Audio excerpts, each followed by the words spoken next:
안녕하세요. 오늘도 사연살롱을 찾아주셔서 감사합니다. 저는 얼마 전 인생에 큰 수건을 꺼낸 사람이에요. 누구나 각자의 인생에서 힘든 부분이 있었다지만 저는 그 부분이 유난히 더 지독하고 힘들었던 사람인데요. 우연한 기회에 그 고통스러웠던 시절에 쌓였던 한을 풀 수 있게 되어서 얼마나 통쾌했는지 몰라요. 그리고 그 한을 전부 풀어내고 나니 그제서야 과거의 고통이 제 인생 전반에 얼마나 큰 영향을 끼치고 있었는지 알게 되었어요. 그래서 마지막으로 제 지난 모든 이야기를 전부 풀어내고 완전히 훌훌 털어버리고 싶어 이렇게 사연을 쓰게 되었답니다. 저희 엄마는 제가 4살 때 돌아가셨어요. 사실 저는 엄마에 대한 기억이 많이 나지는 않아요. 항상 저를 우리 강아지 하고 불러주셨던 것과 엄마가 자주 입으시던 연분홍색 니트만 기억이 강하게 남아있죠. 아빠는 지금도 엄마 이야기를 하실 때면 가끔 눈시울을 붉히세요. 제 어렴풋한 기억으론 엄마가 돌아가신 뒤 한동안 아빠는 제대로 생활도 못하실 정도로 슬퍼하셨답니다. 당시 주변 어른들이 저희 부녀를 챙겨주시지 않았다면 끝내 그 우울하고 어두운 날들로부터 벗어나지 못했을지도 몰라요. 아빠는 혼자서 절 육아하시고 생계도 유지하시기 위해서 과일 트럭을 시작하셨어요. 저는 늘 조수석에서 아빠와 함께 이 동네 저 동네를 돌아다니곤 했죠. 저희는 장터에도 많이 다녔는데 아빠는 헌책방을 볼 때마다 책을 한아름 사와서 저한테 주셨습니다. 훌륭한 사람이 되려면 책을 많이 읽어야 한다면서요. 아마 아빠는 저를 다른 아이들처럼 유치원에 보내거나 집에서 교육을 시키기가 어려우니 그렇게라도 공부를 시키려고 하셨던 것 같아요. 그리고 아빠 덕분에 어려서부터 많은 책을 읽었던 저는 또래 아이들보다 공부머리가 발달될 수밖에 없었는데요. 나중에 국민학교에 들어갈 때는 여러 번 전학을 다녔지만 늘 반에서 1, 2등을 해오곤 했답니다. 아빠는 그런 저를 얼마나 자랑스러워 하셨는지 몰라요. 우리 다이가 이렇게 공부를 잘하는데 아빠가 매번 전학시켜서 너무 미안해. 아빠가 열심히 노력해서 우리 다의 친구들이랑 안 헤어지고 오래 놀 수 있게 해줄게. 조금만 기다려. 아니야, 아빠. 나 아빠랑 다니는 게 더 재미있어. 아줌마들한테 간식도 많이 받고 차 타고 여기저기 구경하는 것도 좋고. 아유, 요은서가. 언제까지고 이럴 수는 없지.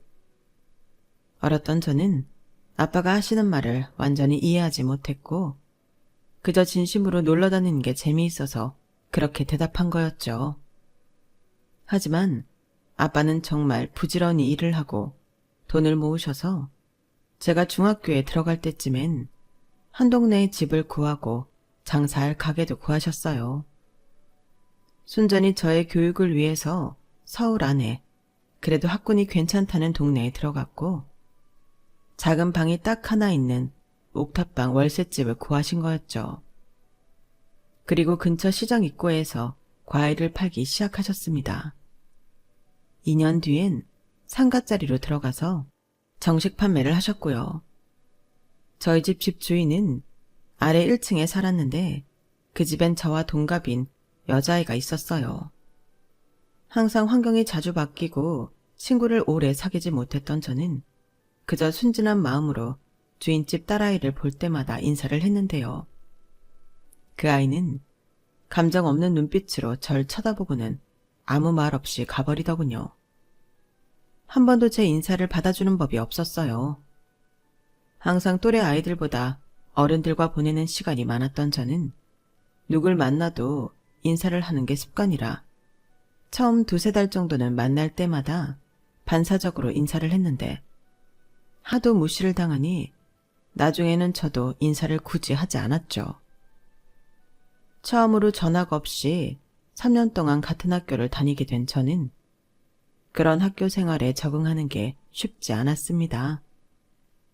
단짝 친구들을 만들고 같이 밥 먹을 친구들을 만드는 것이 그렇게 중요한 일인지 처음엔 몰랐어요. 더군다나 제 성격이 외향적인 편도 아니었기 때문에 저는 중학교 1학년 내내 혼자만 다니면서 반에서 겉돌게 되었죠. 나중에 2학년이 되고 3학년이 되면서 그제서야 마음이 맞는 친구를 찾고 함께 다닐 수가 있었답니다. 그런데 제가 중학교 졸업반을 반년 앞두고 있던 어느 날이었어요. 하루는 학교가 끝나고 집에 오는데 집과 불과 5분 떨어진 거리의 골목에서 집주인 딸을 보게 되었죠. 그 아이는 딱 봐도 불량해 보이는 모습으로 제 뒷담을 하고 있었어요. 더럽게 피곤하네. 아침 꼭두 새벽부터 옥탑에서 샤워를 하는 거야. 진짜 짜증나게. 아침에 안 씻어? 나도 아침에 샤워하는데. 그럼 저녁에 샤워 안 하고 자냐? 진짜 더러워 죽겠네. 참나, 네가 아침에 안 씻는 게 더 더럽거든.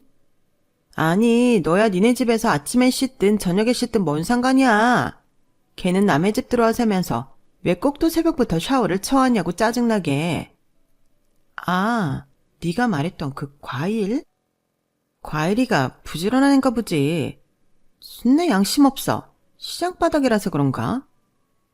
제 이야기가 들리자 저는 저도 모르게 걸음을 뚝 멈추고 그쪽을 보게 되었는데요. 집주인 딸은 한참 제 뒷담을 늘어놓다가 저랑 눈이 딱 마주치게 되었어요. 저는 깜짝 놀라서 순간적으로 눈을 피하고 빠른 걸음으로 집으로 들어왔죠. 잠깐 눈이 마주쳤지만 집주인 딸도 조금 놀란 것 같기는 했어요. 그런데 다음 날 평소처럼 학교를 다녀오는데 집주인 딸이 대문 앞에 삐딱하게 기대 있더라고요. 저는 잠깐 멈칫했지만 짐짓 아무렇지 않은 척 그 앞을 지나가려고 했어요. 근데 그 아이가 문 기둥에 다리를 척 올려 제 앞을 가로막는 게 아니겠어요? 저보다 키도 한 뼘 이상 커서 가까이 다가오니 굉장한 위협감이 있었죠. 야, 너 어제 나 봤지? 왜? 그럼 내가 한 말도 들었겠네. 근데 왜 오늘도 아침에 씻었어? 다 알면서 나 괴롭히는 거야 뭐야? 너 때문에 오늘도 하루 종일 피곤해서 공부도 못하고 이게 뭐야? 날카롭게 윽박지르는 목소리에 저는 저도 모르게 어깨를 움츠리고 겁을 먹었어요. 제 모습을 본 그 아이는 더욱 기세가 등등해져서 저한테 말도 안 되는 억지스러운 말을 했어요. 너 때문에 내가 손해를 본 게 이만저만이 아니야. 그러니까 네가 어떻게 해야겠어? 내가 뭘 어떻게 해. 보상을 해줘야 할 거 아니야, 보상을. 뭘 어떻게 해. 내가 원할 때 내 소원 하나 들어줘. 그 정도면 너도 편하지? 뭐 같은 학교도 아니라서 써먹을 데도 없다 보니 그냥 이걸로 퉁쳐주는 거야. 너 고마운 줄 알아라. 앞으로는 새벽부터 시끄럽게 하지 말고 부르면 제깍 오고. 너 이름이 뭐야? 김다혜. 그래 다혜야. 자주 보자. 들어가. 저는 그 아이 이름도 모른 채 잔뜩 주눅이 들어 얼른 집 안으로 들어갔어요. 그때까지는 학교 생활에 적응을 못했을지언정 누구한테 괴롭힘을 당한 적은 없었는데 갑자기 너무나 불안한 마음이 들었죠. 딱 봐도 엄청나게 불량해 보이던 그 아이가 말한 소원이라는 게 대체 뭘지 감도 잡히지 않았어요. 그래서 저는 그날 이후로 집에 들어올 때만 항상 주변을 살피면서 그 아이를 피해 다니려 했고 웬만하면 학교가 끝난 후 아빠 가게로 가서 아빠 일을 도와드리거나 가게 뒤편 공간에서 공부를 하다가 아빠랑 같이 집에 들어갔어요. 아빠는 처음에는 무슨 일인가 궁금해하셨는데요. 제가 어차피 졸업 전이라 공부할 게 많지 않고 심심해서 그런다고 대충 얼버무리니 그런가 보다 하고 넘어가시는 것 같았어요. 그래서 저는 그 아이에게 따로 불려나가는 일 없이 무사히 중학교를 졸업할 수 있었습니다. 샤워도 늘 저녁에 했고요. 그런데 정말 운명의 장난과도 같은 일이 벌어지게 되었어요. 집주인 딸과 저는 서로를 볼래야 볼 수밖에 없는 사이가 되고 말았던 거죠. 고등학교에 입학하게 된 그 아이와 저는 같은 반에 배정이 되었거든요. 길을 쓰고 피해 다녔던 그 아이를 매일 학교 복도에서 심지어 같은 반에서 마주치게 되니까요. 아니나 다를까 그 아이는 입학을 하고 저희가 같은 반에 배정된 것을 확인하자마자 하굣길에 절 붙잡더라고요. 아니 친구야, 너 되게 오랜만에 본다. 얼굴 까먹은 줄 알았잖아. 아, 안녕? 왜 이렇게 굳었어? 누가 보면 내가 너 잡아먹기라도 하는 줄 알겠다. 내가 너한테 소원 들어달라고 부탁하려고 해도 만날 수가 있어야지. 그때 네가 내 소원 들어주기로 했잖아. 기억 안 나? 소원이 뭔데? 대화가 빨라서 좋네. 내 소원은 네가 앞으로 3년 동안 날 전적으로 도와줬으면 해. 내가 도움이 필요할 때면 언제든. 무슨 말인지 알았지? 소원 하나라며. 그래, 그게 내 소원이야. 한 개만 얘기했잖아. 내가 틀려?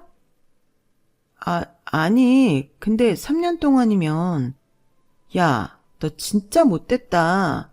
친구가 도움이 필요할 때 도와달라는데 어떻게 그걸 거절할 생각을 하냐? 넌 내가 차에 치여서 도와달라고 하면 안 도와줄 거냐? 아니, 그건 아니지만. 그럼 내 소원 들어주는 거지? 말도 안 되는 억지에 제가 할 말을 잃고 고개를 살짝 끄덕이자 그 아이는 그럼 그런 걸로 알겠다며 절 내버려두고 혼자 길을 가버렸어요. 그리고 그날 이후로 저에게는 지옥 같은 나날들이 펼쳐지기 시작했습니다. 그 아이의 이름은 백채영. 중학교 때부터 이미 동창생들을 상습적으로 괴롭히는 것으로 유명했다고 해요. 오죽하면 괴롭힘을 당하던 아이들이 백채영을 피하기 위해 일부러 저희 지역에서 한참 먼 고등학교로 진학을 했을 정도였다고 하니 말 다 했죠. 사실 그 전에 다니던 중학교에서는 이렇다 할 악랄할 인물이 없었어요. 소위 일진이라고 불리는 애들은 자기네들끼리만 싸우고 그랬지 저같이 평범한 아이들이랑은 접점이랄 게 없었죠. 하지만 백채영은 달랐습니다. 고등학교를 입학하자마자 손쉽게 자기 시녀들을 만들어내더니 저를 아주 노골적으로 부려먹고 괴롭히기 시작했어요. 도와달라는 명목하에 말이죠. 백채영은 틈만 나면 저에게 이런저런 걸 도와달라며 시켜먹었는데 물론 처음부터 제가 모든 부탁을 고분고분하게 들어줬던 것은 아니에요. 한두 번 저도 바쁘다고 혹은 못하겠다고 이야기를 하면 백채영은 술 취한 아저씨처럼 친구의 부탁을 거절한다며 굴실이 떠나가라 고래고래 소리를 질러댔어요. 절 괴롭히는 걸 숨기지도 않고 오히려 대놓고 그런 행동을 해서 절 왕따로 낙인 찍어버렸죠. 그러자 반 아이들 중 누구도 심지어 중학교 때 저와 친하게 지냈던 애들조차 저를 도와주지 않았어요. 심지어 담임 선생님조차도 절 외면했어요. 1학년 겨울방학이 끝나고 각 반마다 반장이 아이들의 숙제를 걷어가는데 저희 반 반장이 마침 교탁 바로 앞에 있던 저에게 숙제를 같이 들어달라고 부탁을 했어요. 부탁을 하면서도 제가 왕따를 당하고 있던 걸 알아서인지 조금 미안한 기색이었죠. 이미 모든 걸 체념하고 학교를 다니던 저는 별 생각 없이 숙제를 나눠들고 교무실로 향했는데요. 마침 자기 똘마니 시녀들과 교무실 앞을 지나던 백채영이 담임 선생님과 학생 주임 선생님께 잔소리를 듣고 있더군요. 교복 꼴이 이게 뭐냐고요. 그 아이는 전혀 주눅들지 않고 당당하게 이게 편한데 어쩌라는 식으로 대꾸했어요. 그러다가 방학 숙제를 한아름 들고 오는 저와 반장을 보더니 눈이 동그래졌죠. 아 맞다, 방학 숙제. 아이고 참, 잘한다, 잘해. 너 숙제 안 하면 깜주 50장 써야 되는 거 알지? 아, 저 숙제했어요. 야, 과일, 너 숙제했지? 그러더니 숙제 더미 속에서 제 거를 쑥 뽑아들더니 옆에 있는 시녀 중 한 명에게 펜을 빌려서 이름을 푹푹 지우는 겁니다. 담임 선생님과 학생 주임 선생님이 뻔히 보는 앞에서요. 그러더니 제 이름 대신 자기 이름을 대충 휠가길곤 숙제 더미에 다시 엎어버렸어요. 담임 선생님과 학생 주임 선생님이 그 모습을 말없이 보더니 자기들끼리 수다를 떨며 그냥 자리를 떠나버리더군요. 그리고 그날 종례 시간, 숙제를 안 낸 학생 명단엔 제 이름이 올라왔죠. 그날 겪었던 일은 사실 힘든 축에도 못 끼는 일이었습니다만 선생님들께도 버림받았다는 사실이 절 더 좌절하게 했어요. 백재영은 시도 때도 없이 아이들 앞에서 절 웃음거리로 만들거나 자기 힘든 일을 저에게 전부 떠넘겼고 자기가 심심하다는 이유로 저에게 폭력적으로 굴기도 했습니다. 저는 체육 시간이 항상 두려웠는데 언제 어디서 백채영이 던지는 공을 맞을지 몰랐기 때문이었어요. 점심시간에는 제 도시락에 무슨 짓을 할지 몰라 반에서 밥을 제대로 먹지도 못했죠. 설상가상으로 2학년 때까지 같은 반이 되자 저는 극심한 스트레스에 시달려야만 했고 결국 저희 아빠가 이상한 낌새를 눈치채시고 말았답니다.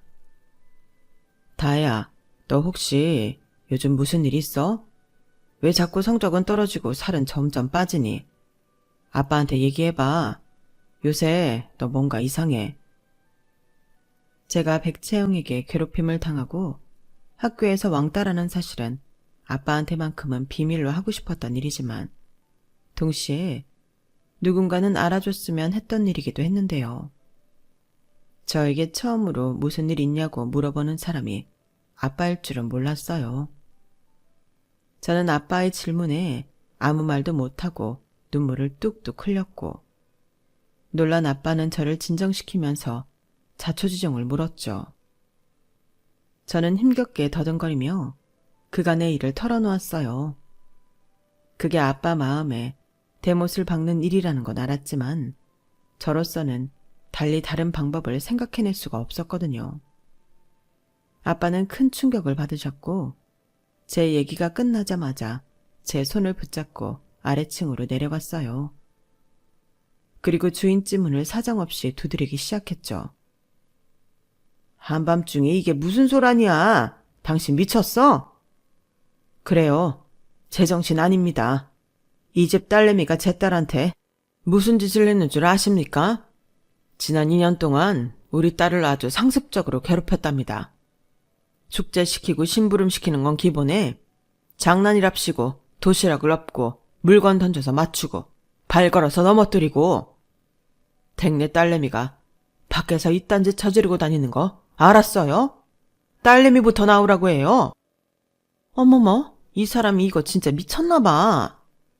주인집 아줌마는 아빠의 말에도 꿈쩍 않고 있었는데 잠시 후 아줌마 등 뒤로 백채영이 고개를 쏙 내밀더군요. 그리고 집주인 아저씨는 아빠한테 다시 반말로 호통을 쳤어요. 그러니까 이게 지금 뭐하는 짓이야? 못 들었어요.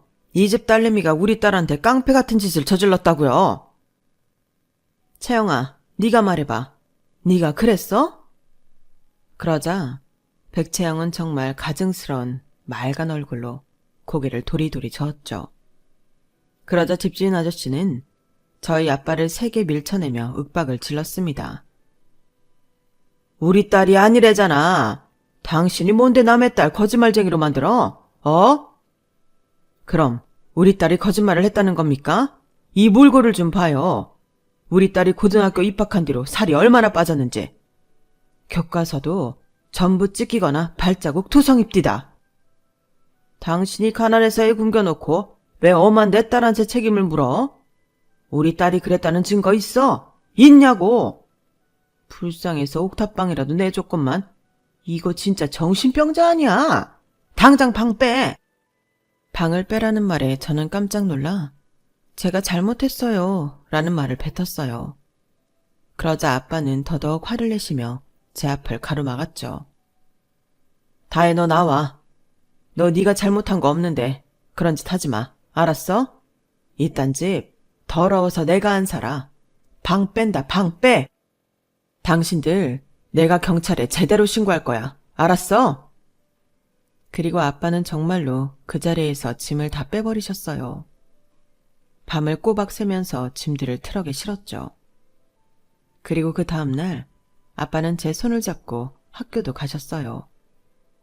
아침 조회 시간이었고 아빠는 들어가자마자 삐딱하게 앉아있던 백채영에게 다가가 그 아이의 멱살을 잡았죠. 놀란 담임선생님이 뭐 하시는 거냐고 아빠에게 다가가자 아빠는 담임선생님의 뺨을 내리쳤습니다. 어디서 학교폭력 방관한 교사가 목소리를 높여? 당신도 똑같은 가해자인 주제에 국민들 피 같은 혈세 받아 처먹으면서 그따위로 사는 게 부끄럽지도 않아? 담임선생님은 아빠의 고함에 아무런 말도 못했고 아빠는 교장실로 가서 자퇴서를 던지고 나왔어요. 사실 학교에 도착하기 직전까지 아빠는 고등학교만 졸업하자고 절 설득했지만 저는 다시는 그 학교에 돌아가고 싶지 않다고 말씀드렸거든요. 그렇게 학교를 나서는데 창문 밖으로 아이들이 전부 저희를 쳐다보고 있었어요. 저는 솔직히 가슴이 후련하고 뻥 뚫리는 것 같았죠. 창문에 매달린 학생 중 누군가가 멋지다 라고 외쳤고 갑자기 아이들이 박수를 치고 환호를 보내더군요. 솔직히 그동안 온갖 양아치 짓을 했던 그 아이를 좋아하는 사람은 아무도 없었을 거예요. 저희 부녀는 그렇게 환호를 뒤로하고 학교를 나왔습니다. 그날 저녁 저희 부녀는 과일 가게 한켠에 마련된 손바닥만한 마룻바닥에 요를 깔고 누워 잤어요. 잠들기 전 아빠는 저에게 미안하다고 하셨어요. 그 못된 놈들한테 한 방 먹여준 건 미안하지 않지만 그런 일을 겪게 하고 이런 곳에서 재울 만큼 힘이 없어서 미안하다고요. 그리고 너무 늦게 알아줘서 미안하다는 말도 해주셨어요. 저는 목이 메어서 일부러 잠든 척을 했지만 아빠는 왠지 알면서도 속아주시는 것 같았죠. 그런데 다음날 오전 저희의 유일했던 보금자리는 산산조각이 나고 말았는데요. 아침부터 장사 준비를 마쳤는데 웬 건달들이 몰려와 과일이며 매대를 전부 부셔놓고 간 것이었어요. 아빠가 뭐 하는 거냐고 말려보려고 해도 도저히 말릴 수가 없었고 오히려 그 과정에서 건달에게 맞고 넘어져 손목이 부러지게 되셨죠. 저는 엉엉 울면서 아빠를 안고 가게 구석에서 건달들이 가기만을 기다렸습니다. 건달들은 마지막 남은 과일 하나까지 밟아놓고 사라졌죠. 전 직감적으로 알 수 있었어요. 이 모든 게 그 아이 가족이 벌인 짓이라는 걸요. 나중에 알고 보니 그 집안 사람들은 동네 주민들에게 유명한 양아치 부부였다고 해요. 백채영의 엄마는 부동산을 하고 백채영의 아빠는 건축 사무실을 운영한다고 하지만 사실은 사기꾼과 건달이라고요. 모든 난리가 끝난 뒤 주변 가게에 있던 사장님들이 하나둘씩 저희 가게로 와서 정리를 도와주시면서 말해주시더군요. 다혜 아빠, 얼른 병원부터 가요. 아, 어쩌다 그 양아치 같은 집안한테 걸렸대. 그 과일은 여기다 버려요. 아휴, 징글징글한 놈들 같으니라고. 다혜 너는 이리 오거라. 여기 가게 안쪽에 방 있으니까 여기서 좀 쉬고 있어. 애가 피죽도 못 얻어먹은 것 같네. 아. 주변 사장님들의 도움으로 아빠는 병원에 가서 치료를 받았고 그동안 저는 방 한켠에서 아빠를 기다렸어요. 몇 시간 뒤 아빠는 깁스를 하고 오셨는데 그 모습을 본 저는 또 눈물이 핑 돌았네요. 저는 결국 그 계절 장사를 완전히 망쳤어요. 월세를 낼 돈도 없어 결국 그 자리를 나오게 되었죠. 저희는 얼마 뒤 근처 달동네에 방 하나를 얻게 되어 그 동네를 떠났습니다. 아빠는 제 앞에서는 늘 자상하셨지만 밤에는 몇 번이나 소리 죽여 우셨어요. 저는 그런 아빠의 뒷모습을 보면서 뼈저리게 느꼈죠. 이제는 제가 아빠한테 트럭이 되어주고 아빠 괴롭히는 놈들 뺨을 내리쳐줘야겠다고요. 달동네로 이사 후 아빠는 대리운전 일을 시작하셨어요. 그동안 모았던 돈이 치료비며 가게 배상비로 전부 들어가는 바람에 과일 장사를 다시 시작할 자금이 없었기 때문이죠. 아빠가 고되게 일을 하시는 동안 저는 검정고시를 보고 수능을 봤습니다. 공부를 하다가 집중이 조금이라도 흩어지면 제 뺨을 내리쳐가면서 정신을 차렸고 목표한 공부를 채우지 않으면 자리에서 일어나지도 않았어요. 결국 저는 그 해에 우리나라에서 가장 좋다는 대학을 들어가게 되었고 거기서도 장학금을 놓치지 않았습니다. 남들은 원하던 대학에 온 것만으로 목표를 달성했다고 좋아했지만 제 목표는 대학이 아니었거든요. 제 목표는 누구도 무시할 수 없는 힘을 갖는 것이었죠. 저 때만 해도 사법고시가 있을 때였는데 저는 사법고시를 한 번에 덥석 붙었어요. 그리고 초스피드로 대한민국 검사가 되었답니다. 동기 중 가장 어렸지만 성과는 가장 두드러져 승진도 빠른 편이었죠. 저는 돈을 벌자마자 번듯한 집부터 사서 아빠와 들어갔어요. 아빠는 그런 저를 굉장히 자랑스러워 하셨어요. 앞으로는 내가 더 큰 돈을 벌어올 테니까 아빠 이제 대리일 그만하고 쉬셔요. 몸 너무 많이 상했잖아.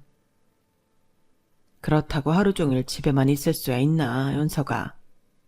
아빠도 아직 한창이야. 아직 20년은 더 일할 수 있어. 내가 더 많이 할 수 있으니까 그러지. 대리는 그만하마. 네가 걱정하니까. 몸 축내지 않는 일로 구해볼게. 우리 딸이 대한민국 검사인데 아빠가 번듯한 일 하는 것도 필요하긴 하니까 말이야. 제 걱정 어린 말에 아빠는 하시던 대리 일을 그만두시고 다른 일을 구하셨어요. 그동안 모으신 돈으로 집 근처에 편의점을 하나 열게 되셨죠. 처음엔 그저 소일거리로 생각하신 것 같은데 근처에 새 아파트 단지가 마침 들어서면서 매출이 예상보다 크게 났어요. 저도 상당한 금액의 월급을 받게 됐지만 아빠도 큰 돈을 벌게 되시면서 저희는 그동안의 노력을 전부 보상받고도 남을 만큼 여유가 생기게 되었네요. 그리고 저희가 뿌리를 단단히 내리게 되니 새로운 인연이 생기게 되었어요. 지금의 남편을 만나 결혼을 하게 된 것이었죠. 남편과 저는 이미 오래전부터 알던 대학 동기였는데 저랑 똑같은 해에 검사가 되어 자연스럽게 가까워진 친구였어요. 아빠와 같이 살 고급 아파트로 이사간 지 얼마 되지 않아 남편이 고백을 해서 만나게 되었죠. 저는 그 전에는 몰랐는데 사실 대학을 다니던 시절부터 남편이 절 좋아한다는 걸 모든 과 학생들이 알고 있었다고 해요. 당신만 공부에 매달려 있느라 몰랐지. 교수님들까지 전부 알고 있었어. 근데 당신은 배지 달고 나서야 내 이름을 제대로 기억해주고. 참, 어떻게 사람이 그렇게 매정해? 미안, 몰랐어. 나야 그때는 장학금 못 받으면 학교를 못 다녔으니까. 에휴, 됐어. 그런 매력에 내가 당신 좋아한 거지 뭐. 그래도 앞으로는 그때처럼 자신을 혹사시키지는 마. 내가 그럴 필요 없게 만들어줄 테니까. 자기 몸도 잘 챙기고, 어? 알았어. 고마워, 여보. 남편은 말 그대로 집안 대대로 법조계에 종사해왔던 엘리트 집안의 차남이에요. 자신과는 달라도 너무 다른 저에게 옛날부터 눈길이 갈 수밖에 없었다고 하더군요.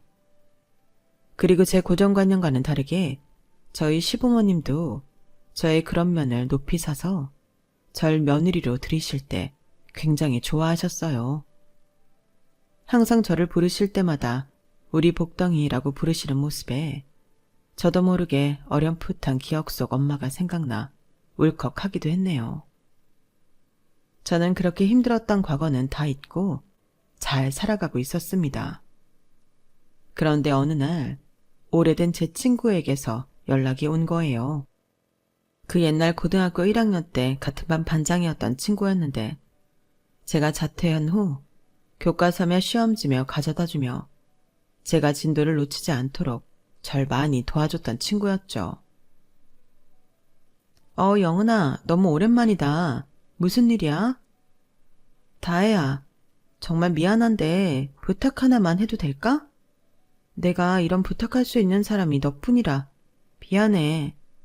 아니야, 내가 너한테 도움 받았던 것도 많았는데. 근데 무슨 일 있어? 심각한 일이야? 다혜야, 이번에 우리 고등학교 동창회 하는데 혹시 좀 와줄 수 있어? 친구가 어렵게 꺼낸 말에 저는 한순간 뇌에 정지가 온 듯 아무런 생각이 들지 않았어요. 그 아이, 제가 어느 순간부터 오랫동안 잊고 있던 백채영이라는 사람만 제 머릿속에 가득 차게 되었죠. 이제 나이가 40이 넘어 다 큰 어른이 되었는데도 한순간에 그 시절로 돌아간 듯이 온몸이 떨려왔어요. 하지만 친구의 부탁을 거절하기도 어려웠고 또 한편으로는 그 아이를 다시 만나고 싶다는 생각도 강하게 들었죠. 이상한 일이지만 전 정말 그 자리에 가고 싶었어요. 그리고 길게 고민하지 않고 친구에게 부탁을 들어준다고 했고 그리고 그 친구에게 이야기를 듣게 되었습니다. 그리고 동창회 자리에 참석하게 되었죠. 저를 빼고 나머지 아이들은 대부분 1, 2년마다 있었던 동창회에 늘 참여했던 것 같더군요. 제가 등장하자마자 다들 누구냐고 눈을 동그랗게 뜨고 물어보는 것을 보면요. 헐, 다혜라고? 그 김다혜? 얼굴 봐, 엄청 좋아 보인다. 뭔가 귀티나지 않아? 근데 입은 거 보면 다 중저가 브랜드인데? 원래도 곱상하게 생기긴 했었잖아. 동창들은 절 보고 다들 수군거렸고 제가 궁금했는지 연신 힐끔거리던 몇몇 친구들은 어색하게 저에게 먼저 인사를 건네주었어요. 저는 그 친구들과 반갑게 인사를 나누고 미리 연락했던 친구들이 있는 테이블에 앉아 만나러 온 사람을 기다렸습니다. 얼마 지나지 않아서 드디어 그 인간이 등장하더군요. 머리끝부터 발끝까지 명품으로 치렁치렁하게 단장을 하고 들어왔어요.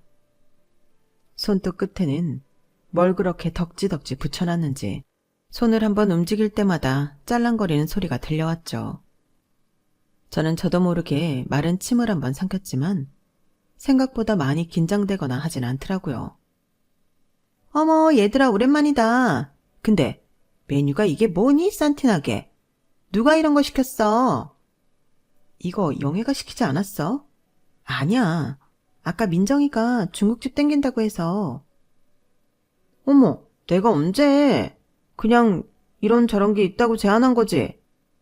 됐다. 서민인 니들 하는 게 그렇지 뭐. 응? 근데 안 보던 얼굴이 있는 것 같네? 나이가 40이 넘었는데도 그 인간은 아직도 일진놀이를 하고 있더군요. 그 옆에 똘마니 시녀들도 똑같이 비굴하게 굴었고 말이에요. 저는 그 모습에 속으로 한숨을 쉬고 있었는데 놀랍게도 그 인간은 한눈에 절 보고 다가왔어요. 어머, 친구야. 너 동창회 처음... 잠깐. 설마 과일? 20년이 넘게 지나도 여전히 제 이름을 안 부르고 과일이라고 부르는 걸 보니 정말 여전하다 싶었네요. 제가 덤덤한 눈빛과 표정으로 그래, 오랜만이네 라고 대꾸하자 백채영은 박장대소를 하며 웃었어요. 제 꼴이 우습다는 듯한 웃음이었죠. 세상에, 야, 너 오랜만이다. 어떻게 여기로 올 생각을 다 했어? 우리 과일이 그동안 잘 지냈니? 그럼 잘 지냈지. 너도 잘 지냈니? 성격은 여전하고? 하, 말을 다 받아치네. 많이 컸다. 하긴 우리가 이제 많이 넘었어, 40이. 세월 참 빠르다. 근데 네가 여길 뭐하러 왔어? 넌 우리 동창이 아니잖아. 고졸이라서. 안 그래? 넌 그동안 내 소식 듣지도 못했을 텐데 어떻게 그렇게 확신해? 내가 고졸이라고? 야, 네 꼬라지를 봐. 딱 봐도 어디 거지나 주워 입을 듯한 옷에. 아니, 얘가 시장에서 장사하는 집이라서 그런가? 어쩜 나이가 먹어도 빈곤한 티가 없어지질 않니? 너도 참 꼬라지가 여전하다. 깡패짓거리하는 집애라서 그런지 참 기계가 훌륭해. 머리끝부터 발끝까지 얼마나 돈을 처벌렀는지 눈이 다 아프네. 제 말에 그 인간은 삽시간에 얼굴이 굳어지더니 절 노려봤어요. 마치 네가 감히? 라는 눈빛이었기에 저는 표정 하나 바뀌지 않고 눈빛을 피하지 않았죠. 오히려 빙긋이 웃어 보이기도 했습니다. 그러자 백채영은 기가 차다는 듯이 하! 하고 헛웃음을 치고는 그 옛날처럼 제 의자에 발을 척 올려놓고는 절 윽박지르더군요. 이게 그때 덜 처맞았나? 야, 나이 먹으면서 겁대가리도 같이 처먹었냐? 네가 지금 누구 앞이라고 그딴 소리를 짓거려? 회, 우리 서로 농담한 거 아니었어? 네가 누구길래 내가 네 앞에서는 농담도 못하는데. 너 뭐 대통령 딸이라도 되니? 참나. 그래. 농담. 나도 농담이지 그럼. 참나. 너 옛날처럼 진짜로 쫀 거 아니지? 제가 전혀 기가 죽지 않자 한 발 빼서 제 장단에 맞춰주더라고요. 얼굴은 억지로 웃음을 짓느라 다 일그러진 채 말이에요. 그러더니 돌연 제 가방을 멋대로 낚아채 가더니 또 저를 무시하는 소리를 해댔어요. 야, 근데 너는 가방이 이게 뭐야? 시장에서 산 짝퉁도 아니고 우리 나이에 이딴 싸구려 들고 다니면 얼마나 없어 보이는지 모르냐? 차라리 네 주제엔 에코백이나 들고 다녀. 안에 든 것도 하나같이 다 싸구려. 제 가방 안에는 사실 별것도 없었어요. 립스틱과 팩트 그리고 카드 지갑 뿐이었죠. 하나를 빼먹었네요. 마지막으로 제 검사 배지가 있었죠. 그걸 보자마자 그 아이는 얼굴이 백지장처럼 하얗게 질려서 가방을 툭 떨어뜨렸습니다. 왜? 많이 보던 게 있나 봐? 보통 사람들은 이거 잘 알아보지도 못하는데 넌 아주 한눈에 알아차리네? 네가 무슨... 너희 엄마는 떴다방하다 사기죄로 잡혀 들어가고 아빠는 건축사무소 하나 차려놓고 건달 양아치짓만 하다 객사했지? 그렇게 벌 받았으면 정신 차리고 착하게 좀 살지 그랬냐, 채영아. 사기에 공갈 협박에 네 이력 다 읽는 것도 일이더라, 야. 네가 뭔데? 증거 있어? 얘 누가 데려왔어? 사실 제 친구가 부탁했던 건 다름이 아니라 그 인간에게 거액의 돈을 사기당했기 때문이었어요. 연락을 한 친구뿐만 아니라 피해자가 4명이 더 있었죠. 그 친구들은 저랑 미리 며칠 전에 만나서 모든 증거를 모아서 저에게 넘겼었고 저는 그 증거를 가지고 백채영에게 어떤 참교육을 해줄 수 있을지 전부 알아보고 온 거였어요. 백채영은 사기꾼인 엄마와 건달 양아치인 아빠를 아주 기가 막히게 닮아서인지 동창들을 포함해 온 동네 사람들에게 다양하게도 사기를 쳐대며 거액을 빼앗아갔고 피해자들이 항의하면 증거 있냐며 되려 협박을 했다고 합니다. 항상 데리고 다니는 문신 가득한 덩치 2명으로 공포감을 조성하면서요. 하지만 제가 알아보니 그 덩치 2명도 그냥 몸집만 큰 거지 건달이랑은 거리가 먼 사람들이었어요. 백채영은 자기 아빠가 죽으면서 바로 무서운 삼촌들에게 팽당했다는 사실을 숨기기 위해 주기적으로 그런 덩치의 사람들을 2, 3씩 고용해서 활개를 치고 다녔더군요. 정말 전형적인 사기꾼이었죠. 누가 데려왔긴 당연히 너한테 당한 피해자들이지. 너한테 피해당한 사람이 정말 한둘이 아니어서 그중 누구인지 잘 모르겠나 본데 전부 다야. 날 포함해서. 그러고 보니 내가 보니까 너는 죄질도 너무 나쁘고 도주할 가능성도 100%인 것 같아. 그래서 내가 널 직접 잡으러 왔어. 그러자 백채영은 갑자기 제 앞에 납작 엎드리더니 고개를 푹 숙이고 두 손으로 싹싹 빌기 시작했어요.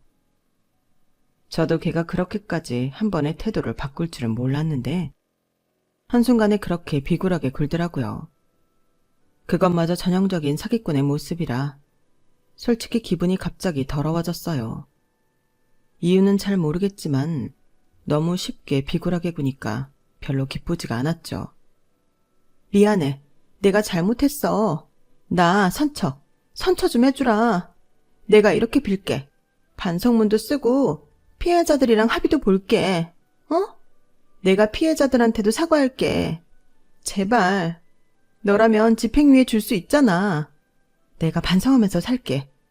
제발 집행유예 좀. 아니면 벌금이라도. 저는 제 바지가랑이를 붙잡으며 비굴하게 비는 그 인간을 발로 뻥 차서 털어버렸어요. 그건 내가 할 수 있는 게 아니지. 너 기다리는 분들 계시니까.